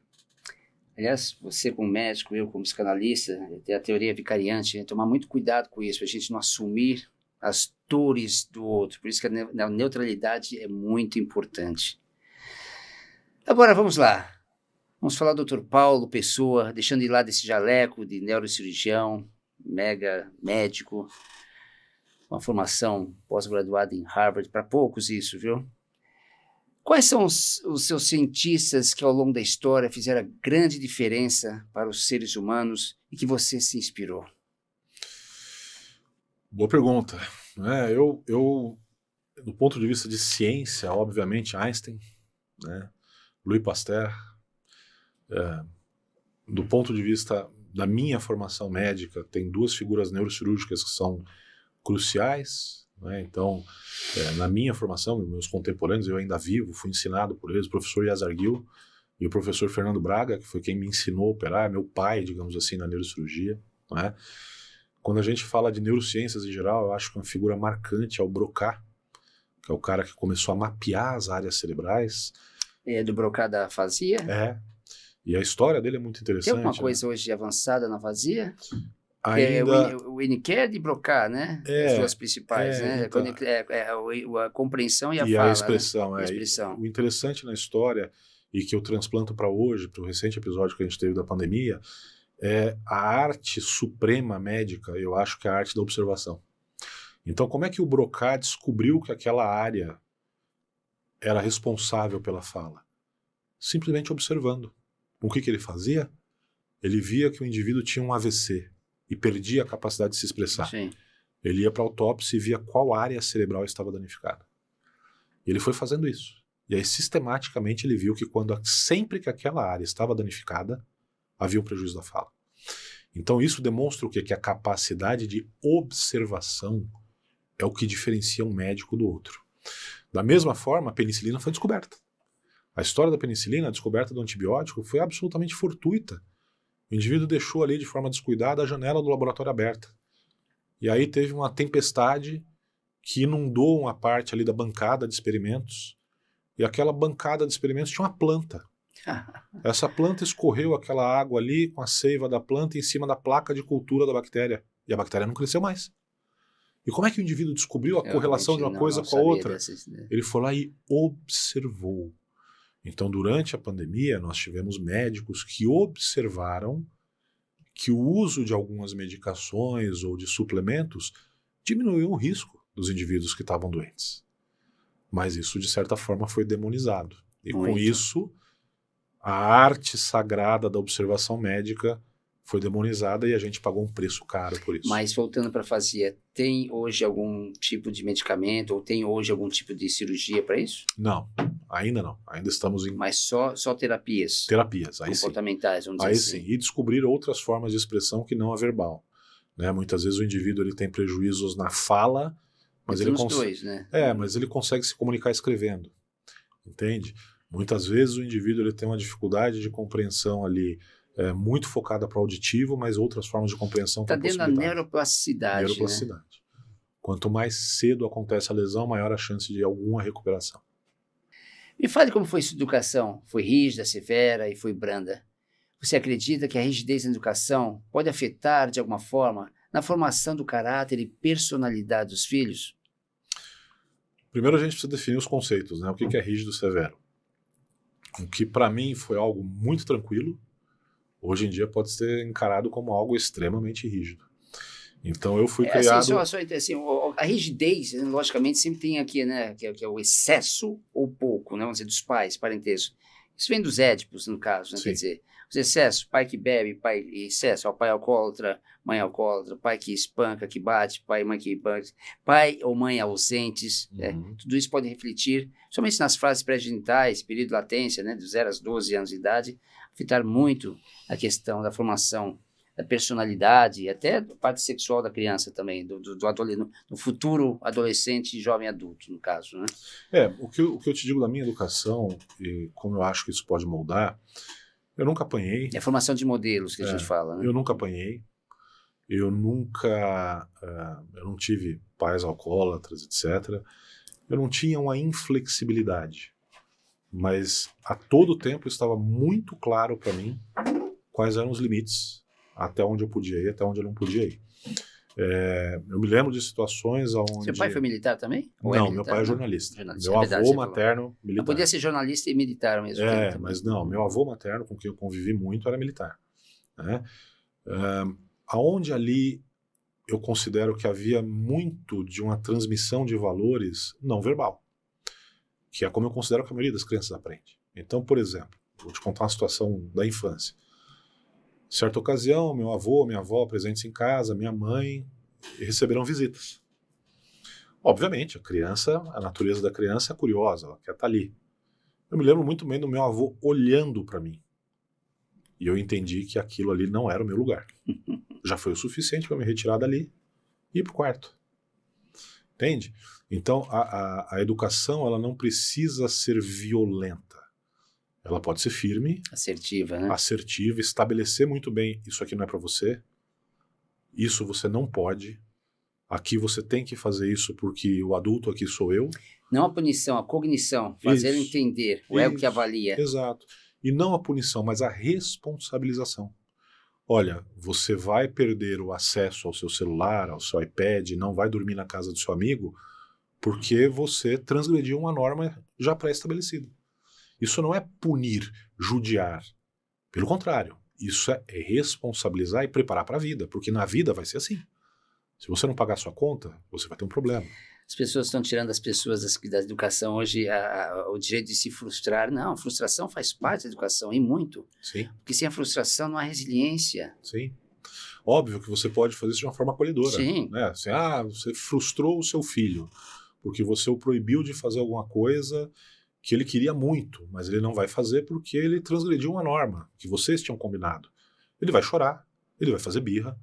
Na minha visão, qual é a função do pai? Olha, filho, eu entendo que você está triste, que você está chateado com isso, mas isso não vai mudar. Você efetivamente não vai fazer o que você queria fazer e a razão disso é esta. Pronto. Ponto. Vai passar. Final. Vai passar. Passa, né? Passa. E o que fica disso? O aprendizado. Toda vez que eu fizer uma besteira dessa, eu vou ter que pagar o preço. Então é melhor eu não fazer essa besteira. Você já se viu em algum momento da sua vida com depressão? Se não, já teve algum outro tipo de patologia psíquica que gostaria de relatar? Claro, somos humanos, não é, Roberto? Então, obviamente, todo ser humano ele tem episódios de depressão reativa, então episódios de tristeza profunda, de comprometimento da funcionalidade, relacionados a perdas reais, né? Que foram episódios autolimitados, graças a Deus. Faço terapia até hoje.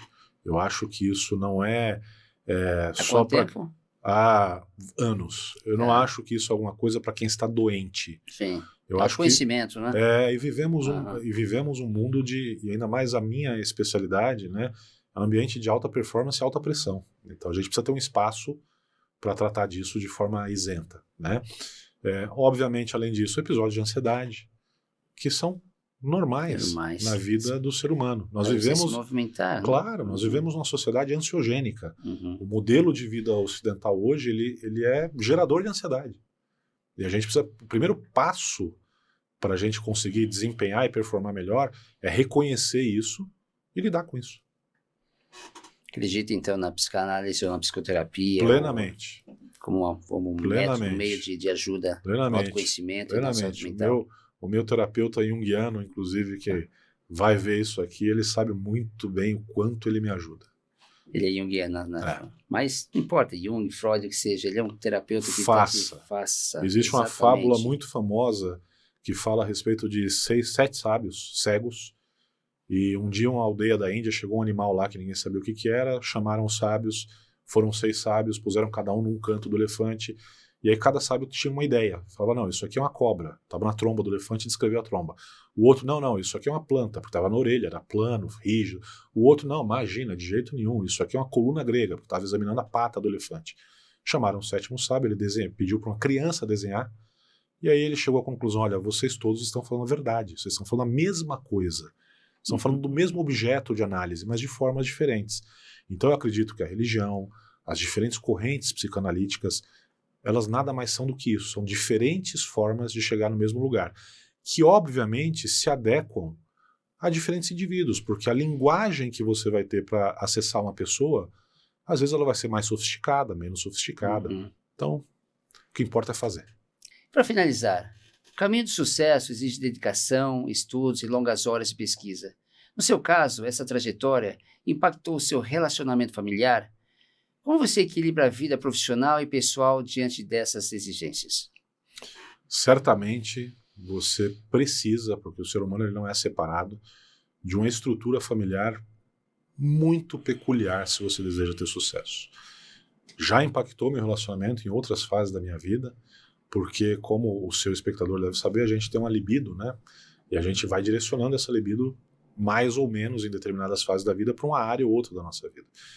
Então hoje eu tenho o prazer de dizer que eu encontrei o meu porto seguro, a minha paz, e sou casado com a Ana Paula, que é Doutora Ana extremamente, Paula Gimenez, advogada de família. compreensiva com esse ritmo e com essa dedicação que eu tenho à minha profissão, né? E se não fosse ela, com certeza absoluta, eu não teria capacidade de performar do jeito que eu performo. Aliás, eu entrevistei há uns quase 2 anos atrás. Muito inteligente, parabéns. Obrigado. Bom, vamos encerrar aqui a nossa entrevista com o Dr. Paulo Porto. Queria agradecer realmente de coração essa honra de tê-lo aqui. É uma pessoa muito inteligente, trouxe aqui um conteúdo fantástico, realmente vai acrescentar aqui a nossa audiência e as pessoas que nos acompanham. Muito obrigado. O prazer foi meu, Roberto. Muito obrigado aí pela disponibilidade, pela honra aí, pela paciência em esperar a oportunidade adequada para a gente conseguir finalmente concretizar isso aqui. Faz parte da humildade da pessoa, né? Muito obrigado. Imagina. Obrigado a você. Muito obrigado mesmo. O Instituto Suavemente é uma plataforma de ajuda mental humana que contém dezenas de profissionais altamente capacitados, profissionais esses como psicólogos, psicanalistas, hipnoterapeutas, para tratar das questões do cotidiano que tanto nos incomodam. Problemas como depressão, estresse, hoje chamado de burnout, angústia, ansiedade, pânico, entre outras patologias. A terapia faz com que qualquer pessoa tenha um ganho de energia e de autoestima, fazendo com que a mesma tenha um aumento na produção e entrega no seu trabalho, bem como no bem-estar na sua família e na sociedade. Leve o Instituto Suavemente para dentro de você. Obrigado. Até a próxima.